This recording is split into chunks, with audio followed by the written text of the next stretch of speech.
Salve, salve família, aqui quem fala é o Lutz do canal Cortes Podcast e no meu primeiro mês monetizado eu já fiz $3.000 só seguindo o que esse cara fala no curso dele. Então se você quer ganhar dinheiro com internet e YouTube sem nem precisar aparecer, confere o primeiro link na descrição. Então o livro ele tem um título, vou mostrar pra galera também, que ele é bem chamativo, né? Anti-Tarja Preta é completamente o contrário do que a gente tá vivendo hoje, que tá todo mundo medicado e anestesiado, né?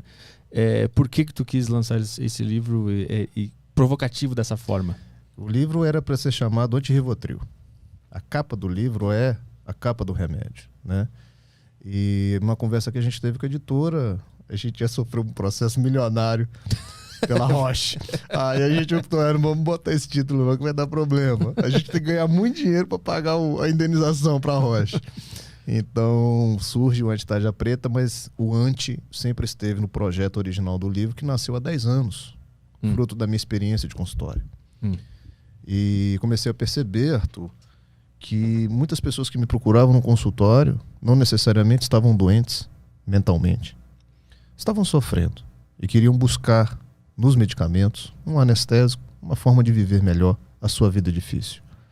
Então, às vezes a mulher me procurava, uma senhora me procurava com um relacionamento difícil, um casamento difícil, e ela queria uma medicação para dar conta do casamento difícil. E aí eu comecei a me questionar, falei, gente, a psiquiatria não é para isso. O medicamento psiquiátrico não é para as pessoas darem conta de viver suas vidas complicadas e difíceis. Aquilo começou a me chamar a atenção pelo volume de pessoas que cresciam a cada dia, cada semana, cada ano assim na psiquiatria. Ali começa a semente do Anti-Tarja Preta. Mas essas pessoas, elas revelavam que elas estavam querendo um remédio para aturar o que elas tinham na vida? Ou tu descobria isso nas entrelinhas? Nas entrelinhas. Ah, tá. Nas entrelinhas. Entendi. Quando eu ia me aprofundando, porque as pessoas vão aos consultórios psiquiátricos com queixas. Elas não vão já com o diagnóstico, a maioria não. Porque, pois não, o que eu posso te ajudar? Doutor, eu tô aqui porque eu tô triste, eu tô ansiosa, tô perdendo noites de sono. Ela me dá queixas. Eu é que transformo aquelas queixas numa doença ou não. E é neste processo de aprofundamento da queixa, em direção às causas da queixa, é que eu percebia que, na verdade, aquilo estava sendo causado por um sofrimento normal de vida. E aí eu falava assim, você precisa resolver então o seu casamento, vamos pensar sobre ele. O que a gente pode fazer para melhorar? É aqui que está a tua cura dos seus sintomas, das suas queixas. O medicamento não vai te ajudar em nada, a não ser te anestesiar. Então, esse movimento do diagnóstico ou do não diagnóstico no consultório psiquiátrico é a primeira coisa que um bom psiquiatra tem que fazer. Porque muitas pessoas estão procurando psiquiatria hoje que não tem diagnóstico. Elas estão sofrendo. Mas entre o sofrimento e o diagnóstico de uma doença mental, tem uma distância grande aí. Mas a psiquiatria também está indo ao encontro por uma forma superficial. Hoje você consulta um psiquiatra com 5 minutos, com 10 minutos. Quando você se queixa da sua tristeza, ele imediatamente fala que aquilo é depressão e você sai do consultório dele com antidepressivo. Então, o Anti-Tarja Preta, ele é anti isso. Ele é o anti-banalização do diagnóstico. Ele é um anti chamar qualquer tristeza de depressão. Ele é um anti a banalização do uso do psicotrópico. Para você ter uma ideia, tem um estudo da década passada, nos Estados Unidos, que eles pegaram 20 mil pessoas que usavam antidepressivos. Olha que interessante. E os pesquisadores pegaram essas pessoas e foram verificar quais dessas pessoas tinham critérios diagnósticos para usar o antidepressivo. Quantos por cento você acha que não tinham critério diagnóstico e estavam usando antidepressivo? Metade? 30%. Quase. Isso eu estou falando de um estudo de 20 anos atrás. Recentemente, uma pesquisadora em São Paulo, aqui de São Paulo, fez o mesmo estudo, com 2.700 pessoas. Qual você acha que foi a proporção que ela achou aqui em São Paulo? 68%. Sabe o que isso significa? Que de cada 10 pessoas que usam antidepressivos, 6 a 7 não precisariam usar. Mas como é que ela descobre que elas não precisariam usar? Ela submete essas pessoas a uma pesquisa dos critérios diagnósticos da doença. Então ela entrevista novamente essas pessoas. Você sentia isso? Quando você procurou e foi medicada, você apresentava esta lista de sintomas, você apresentava este quadro clínico, a pessoa vai preenchendo ou não. De repente ela percebe que não se tinha critério diagnóstico. Te dou um exemplo. Para a gente dar um diagnóstico de transtorno de ansiedade generalizada, isso é uma doença chamada TAG, A mais comum entre todas hoje nós. Está aí na capa do meu livro, bem na capa, a frase lá embaixo. Porque somos o país mais ansioso do mundo. Então, de acordo com a última publicação da OMS, o Brasil é o país mais ansioso do mundo, ganhando dos americanos. E aí, essa questão da ansiedade, do TAG, para você diagnosticar TAG numa pessoa, olha que interessante. Como critério diagnóstico é o seguinte: você tem que estar ansioso na maior parte do dia, na maior parte do seu tempo, na maioria dos dias. Isso tem que vir com estado de tensão, apreensão, sintomas físicos, papapá, sono, papapá, no mínimo 6 meses. O que eu recebo no consultório, as pessoas falam assim: doutor, eu estou muito ansioso, tem 2 semanas. Isso não é TAG. Ela pode ter o sintoma que for, mas se ela não preencher o critério temporal, eu não posso dizer que é TAG. Só que isso não é feito. Se você for no consultório psiquiátrico hoje e falar que você tem todos esses sintomas que começou há um mês, você vai sair com um diagnóstico de TAG e com remédio. Então, é a não observância dos critérios diagnósticos que faz esse uso excessivo de psicotrópico. Então, o que a pesquisadora fez? Ela entrevistou quase 3 mil pessoas para ver se essas pessoas preenchiam todos os critérios que justificam o uso do medicamento. Entendi. E ela chegou a um número de 68% que não preenche. Se você me perguntar, então o que essas pessoas têm? Elas estão sofrendo de fato, mas não estão doentes. Elas estão ansiosas de fato, mas não é uma doença que justifica um medicamento. E aí, ao longo aqui do nosso podcast, nós vamos falar de outras ferramentas, de outras formas, que não medicamentosas, que podem ajudar essas pessoas. Mas por que aconteceu essa inclinação na sociedade aos remédios? É a resposta que eu mais gosto de dar. Essa daí. Porque é mais fácil, Arthur. Te pergunto. É mais fácil tomar uma cápsula ou entrar na academia?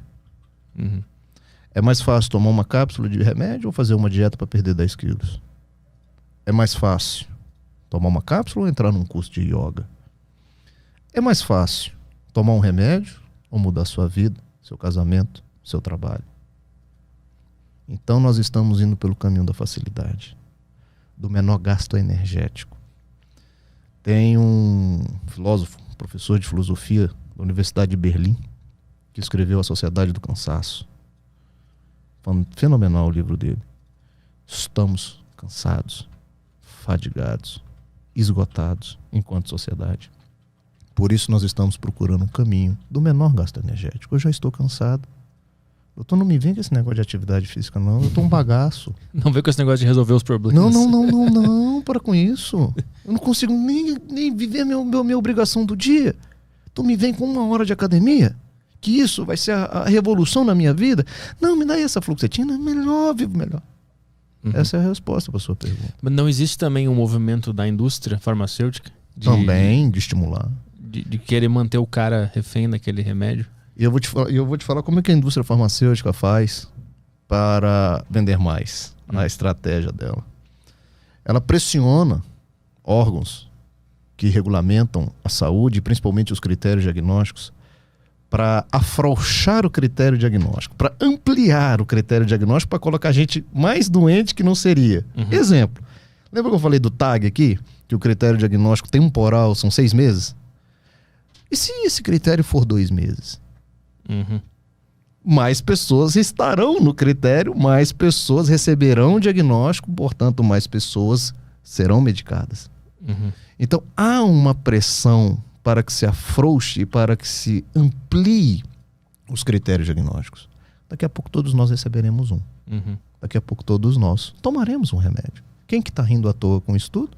A indústria farmacêutica. Quem está ganhando dinheiro, né? São os que ganham. Eles aumentam o filtro. Exatamente. E aí, daqui a pouco, todo mundo tá lá dentro. 2 dias triste, os caras já podem te dar um remédio já. Isso. Para ser depressão, o critério é tristeza na maior parte do tempo, na maior parte do dia, melancolia, pensamentos negativos, perda de peso, vamos para o critério temporal. Por pelo menos 15 dias.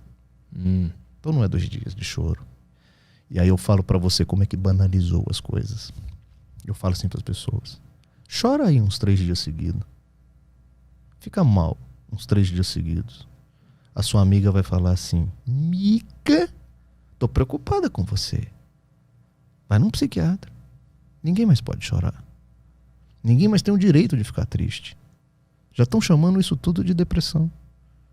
E é uma coisa mais covarde ainda, sabe o que é? O paciente que trata para depressão. Esse perdeu o direito completamente de se entristecer. Como assim? Você faz tratamento para depressão e usa sua fluoxetina. Você é casado. Você tem sua esposa. E aí tem uns 2 dias que você tá mal em casa por alguma coisa. Uma notícia no trabalho, um resultado que não foi esperado, alguma coisa que te abateu. O seu ânimo. Normal, da vida. Que vai te dar ali 2, 3 dias de desânimo. Primeira coisa que a sua esposa vai falar assim: meu amor, tô preocupado com o seu remédio, acho que ele ficou fraco. Vai tudo pro remédio, né? Vai tudo pra doença, vai tudo pro remédio. As pessoas perderam o direito de ficarem, de se sentirem tristes. O paciente deprimido, então, pior ainda. Porque qualquer sintoma, nem sintoma não, por qualquer manifestação de um sentimento ruim, vai pra conta da doença, vai pra conta do remédio. Então é muito triste ver isso. E aí o paciente me procura, falou: doutor, eu vim porque minha esposa está preocupada, a gente está achando que o remédio está fraco. Eu falei: por quê? Porque esse mês eu fiquei triste. Sim. E aí eu gosto de falar um outro fenômeno que acontece no consultório psiquiátrico, que é a sensação de imunidade que o paciente psiquiátrico tem por fazer um tratamento. Vou te falar como é que acontece isso. O paciente ansioso, o paciente deprimido. Olha, você, pelos critérios que eu avaliei, você está com depressão. Você precisa se tratar, eu vou te dar uma medicação, você vai fazer terapia, aí todo aquele conjunto de medidas. Volta daqui a 30 dias, aí ele vai melhorando. E lá pelas tantas, lá pela 3ª, 4ª, 5ª consulta, ele fala isso pra mim no consultório: doutor Pablo, eu acho que o tratamento não tá fazendo mais efeito, tem alguma coisa errada. Aí eu falei: por quê? Porque esse mês eu fiquei triste. Aí eu: como é que é? Então, no fundo, essa pessoa acha que por usar um antidepressivo ela está imune ao fenômeno tristeza. Olha que interessante o que as pessoas começam a achar. E eu falo assim: meu querido, deixa eu te falar um negócio. O remédio não é para te transformar num robô. O remédio não é para tirar suas emoções normais. Se você tiver que perder uma noite de sono deverá perder. Se você tiver que ficar ansioso porque alguma coisa está acontecendo, ansioso deverá ficar. Isso é ser humano. A gente não está querendo mais ter os pacotes próprios da humanidade. Existe uma confusão entre sentimentos naturais com doenças, porque existe uma área cinzenta que tu não consegue saber direito. Eu devia estar sentindo isso ou isso aqui já virou uma doença, né? Como é que resolve essa área cinzenta? Vou dar uma dica. 2 dicas, na verdade. Que também é uma pergunta que adoro responder, porque ela é psicoeducação. Ensinar as pessoas a se perceberem assim. O que eu estou sentindo então, doutor? Me ensina aí. É da minha vida? É normal? Ou é preocupante, que já pode ser uma doença? 2 palavrinhas mágicas. A primeira chama-se proporcionalidade. O que significa isso? Você vai pegar o que você está sentindo, a tristeza que você está sentindo. Você vai fechar seus olhos e você vai fazer o seguinte exercício: o que eu estou sentindo, a intensidade, a dimensão disso é proporcional ao que eu estou vivendo? Para responder melhor esta frase, essa pergunta: uma pessoa no meu lugar, vivendo o que eu estou vivendo, estaria sentindo o que eu estou sentindo?